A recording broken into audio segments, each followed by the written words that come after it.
How's it going, everyone? Reckless Yuki here, and in today's video what I want to talk about is how to not suck at Call of Duty Advanced Warfare.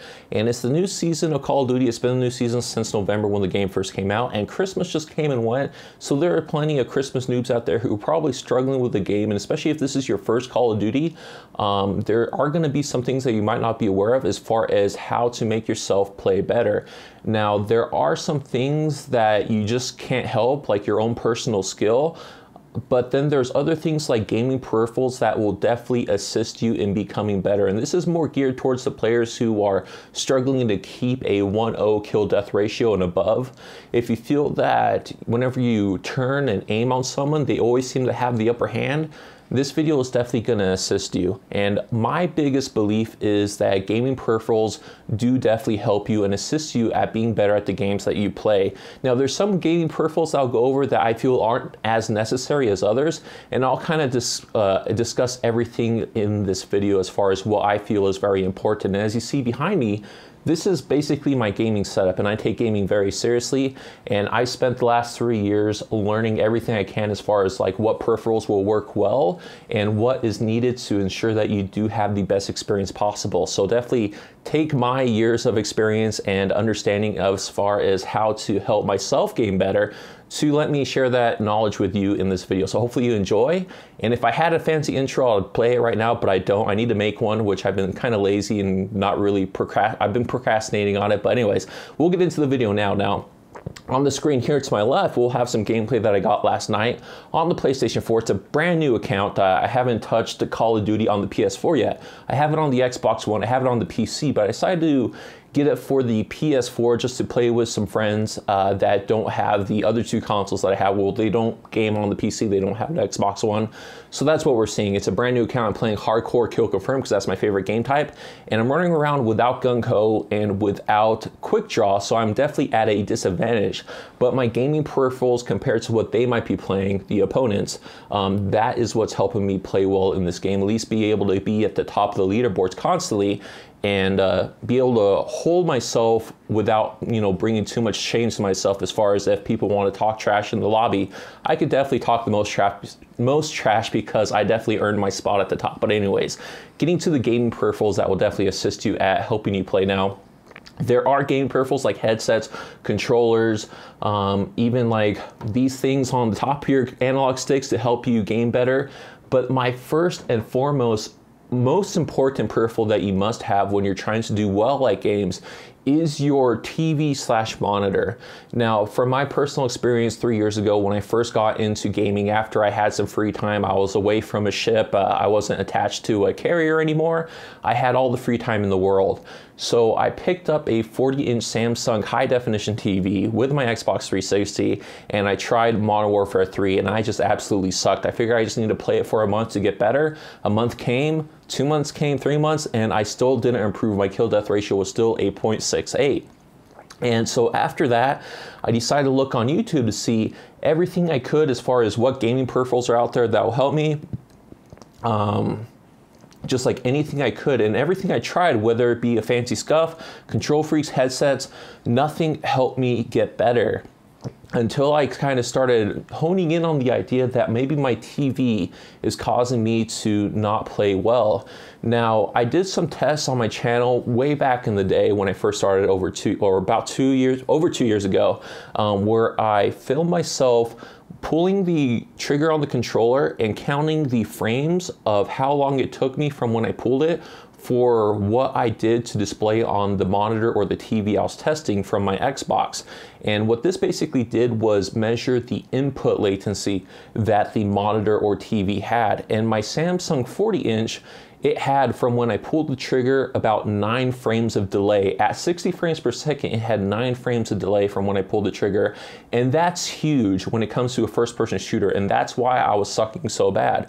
And then I discovered there's a mode on there called game mode, or if you set it on it kind of strips some of the enhancements that the TV does, and then it dropped it from 9 frames to 6 frames. And once I did that, I was able to, you know, I was doing a lot better in the games. I was definitely able to start getting kill streaks. I was able to, you know, be at the top of the leaderboards where my teammates wouldn't complain that I was dying constantly.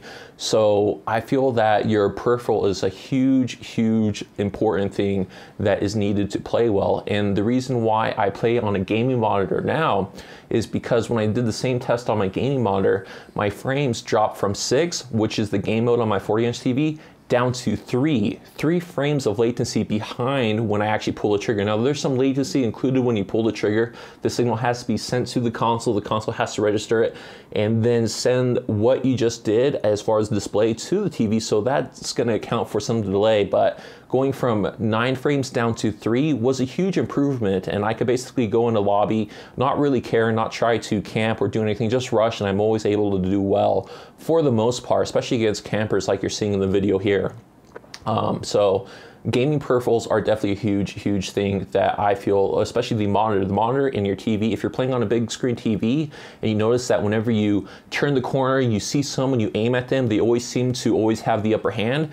It could be a possibility that you have a lot of input latency with what you're watching the gameplay on. So you might want to invest in a gaming monitor like I have in the future if you really want to take gaming seriously. Now, if you're just a casual gamer who you don't really care, you could care less about your kill death ratio or how well you do, then you're probably not watching this video anyway. But this is for those people who are trying to become better. This is what I'm trying to do. But anyways, that's enough harping on the monitor. That's the most important thing. Now, the next thing is internet connection and making sure that your console has the is able to talk to your router, is able to talk to your internet provider to make sure that it is getting the signals it needs at fast enough and with an open enough connection. And one way to do that is, one thing that I discovered is, if you go into your Xbox or even your PlayStation 4, you go into the settings, you can test the connection to make sure that your connection is good. And one thing I discovered with the Xbox 360 and the Xbox One, you want to make sure your NAT type is open. And the way to do that is you just test the connection, and as long as it comes back to tell you that the NAT type is open, then your connection is perfect and you don't need to worry about it. But with the PS4, you just need to make sure it's like a NAT 2 or below, I believe. As long as that, then you're good. And especially if it doesn't come up with error saying like, hey, there's something wrong with your internet connection, you might have to change the settings with your router to ensure that that doesn't happen. As far as wireless versus a wired signal, a lot of people like to actually plug in the RJ45, the Cat6 cable, into the back of the console, but I don't feel that's absolutely necessary, because there's definitely a lot of things that play into internet connection, like lag compensation, especially for people living out on the sticks. It kind of assists them to be better, but then again, if you live in the city closer to the servers, you will have a better experience than those living out in the boonies like me, where I just can't help my internet connection. I'm kind of stuck with what it is, but I'm still able to do well, as you're seeing in the video. So as far as wired and wireless, I don't feel it's a huge deal breaker, especially when you're just going into pub lobbies trying to do well. So those are the two main things I would say to look up if you're trying to do better at gaming. Now, there are other peripherals out there that we'll get into now in the video, but they're not as essential as what I just stated. So the next couple peripherals that you can use is fancy controllers. SCUF is probably the most popular and the the modified controller choice for all the pros and everyone seeking to become a pro. And that's just because they have these fancy paddles in the back that you can associate with any button on the face. And then that'll allow you to do things like run, jump, knife without ever taking your thumb off the aim stick, so that you can continue to make sure that you're always on target. So that means it's less time fumbling when you are able to finish your action of whatever you did to start aiming down on the sights and aiming on them. Pretty much you're already there. You're just waiting for the action of you aiming on them to come in effect, and then that could help you with gunfights to ensure that you are more likely to win gunfights. And that's why a lot of people like playing with SCUF. So instead of playing claw style, where you're basically holding the controller in this arrangement and using your middle and index finger to press these face buttons while you're always having your thumb here, it's very hard on the hands. If you're not used to it, it's going to take a while. Or you could just get a SCUF where you sit comfortably like how you always play, and then you just have these paddles in the back that you could press. So SCUFs are nice, but they're not necessarily needed on top of a regular controller. I feel that this isn't something that is definitely needed, but it's nice to have if you have some extra money to burn and you want a fancy SCUF controller, but it's not essential. Now, you probably noticed this thing on the top here. This is called a control freak. What this allows you to do is it allows you to control a higher sensitivity in the game so you could turn on people faster while able to control that sensitivity easier. So basically what this does is it increases the height of your analog stick that allows you to, it forces you to have to put more effort into turning.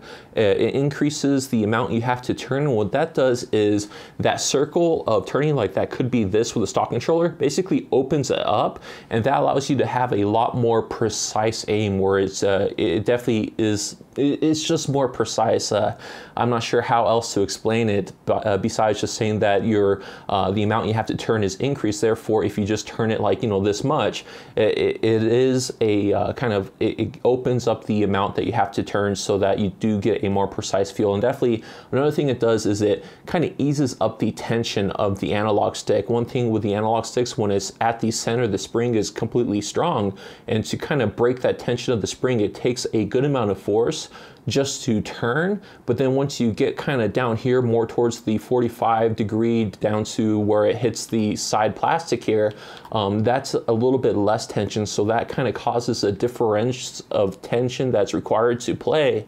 So especially when you're trying to aim, that little bit of difference can kind of throw you off with aiming, and it will take a long time to get used to. Whereas the Control Freak allows you to have a more constant sense of, or it's more constant tension where it doesn't really feel too strong yet, or there's no point where it feels that it's the strongest and it gives up on tension. It's about equal no matter how you turn the Control Freak, the analog stick. So that's one of the benefits of the analog stick. So or the Control Freak to put on the analog stick, and these are mainly cheap. These are probably just $10, where a SCUF controller can range from $110 to $200 depending on what sort of fancy bells and whistles you have on it. And then the last peripheral that I personally use that assists me with gaming is a headset. Now my headset's a little bit different. It's kind of like a custom setup where it's a nice pair of open back headphones that are attached to my Astro Mix amp, and these provide a really nice wide sound range that are better than most of the headsets that come with any professional gaming pack that you might have. But you don't necessarily need something as fancy as this. This is just something I picked up back when I was pretty OCD as far as trying to get the best gaming peripherals. Any sort of headset you have that offers a surround sound that puts over your ear will be decently well, and will definitely be able to have more of a situational awareness where you can hear things going off in the back. You can kind of hear where the gunfire is in the distance to try to run there to find the enemies. Things like that. It really definitely helps you key in on your surroundings. So a gaming headset is definitely, I feel, it's one of those things that will definitely help you, especially if you are just playing on your TV's stereo speakers. If you're just doing that, a gaming headset will definitely improve your immersion in the game, as well as your own personal enjoyment of it, as well as your sense of where everything is, and it'll definitely allow you to hone in and kind of guide you to where you need to be in the action. So that's the importance of headsets. Now, there are other gaming peripherals out there like a Zim 4, which I have, that allows me to use a mouse and keyboard when it comes to console gaming, but that's not something that is necessarily needed. If you are good with the regular control of the analog stick, the Zim 4, all it is an emulator that manipulates the inputs of a controller to have, like, basically it turns your mouse into the analog stick, and you can't exceed the limitations of the controller. With a mouse, you can't turn faster than you could if you just turned this all the way. So it's not like it gives you any sort of an edge. It's just a different feel for those of you who are coming from a PC gaming environment, or for some of you guys who just aren't comfortable with using an analog stick. A mouse is definitely the way to go, and I feel that the Zim 4 is definitely a cheaper solution than buying a SCUF controller for all your consoles, and it's one of those things that you just have to kind of try it out, see if you like it. It's definitely expensive just to try it out, but if you feel that you're more comfortable with a mouse and keyboard, then a Zim 4 might be something that you might be seeking, especially if you're not comfortable with using an analog stick. So anyways, that's about everything as far as the peripherals that I have. I'm not sure where I'm at with the gameplay because this will be all edited after in my editing program. But that's all the peripherals that I use, and those are the peripherals I feel that are most important when gaming that will definitely assist you guys if you're struggling with the game. So if you're curious on more in-depth as far as the things I discussed in the video, if you're curious about my review of the SCUF controller for the Xbox One, there'll be a link here or also in the description of this video, just to kind of help see like what I think of the SCUF One. Also with some of the things, like some of the features that I liked about it, some features that I could do without, to kind of help you guys save a little bit of money and be more precise when you're seeking the options that are available from SCUF to make your own SCUF controller. It's definitely valuable to hear someone's opinion on what they think after they receive their SCUF, so when you guys order, you could be more confident with the options that you think you'll really need. But anyways, that video will be here. If you're kind of more interested in my Zim product that allows me to use my mouse and keyboard with consoles like the Xbox One, Xbox 360, PS4, and PS3, links to that will be here. And then also, if you're very curious about input latency when it comes to monitors, I did a really good in-depth video about that here for a channel called Apocalypse. He's a pretty big and growing YouTube commentator from the UK. He's definitely into Call of Duty, and I did this video for him and he was definitely appreciative of it, and it's a really good video. I definitely spent a lot of time and I took many takes to make sure I spoke correctly, but that will be linked here. And also, once again, if you can't click on the links here, the annotations, then they will be in the description below. But anyways, that's it for the video. Hopefully you guys enjoy. Hopefully the gameplay wasn't too boring, which it shouldn't be. And I'll talk to you guys again in the next video, all right? Have a good one. Bye-bye.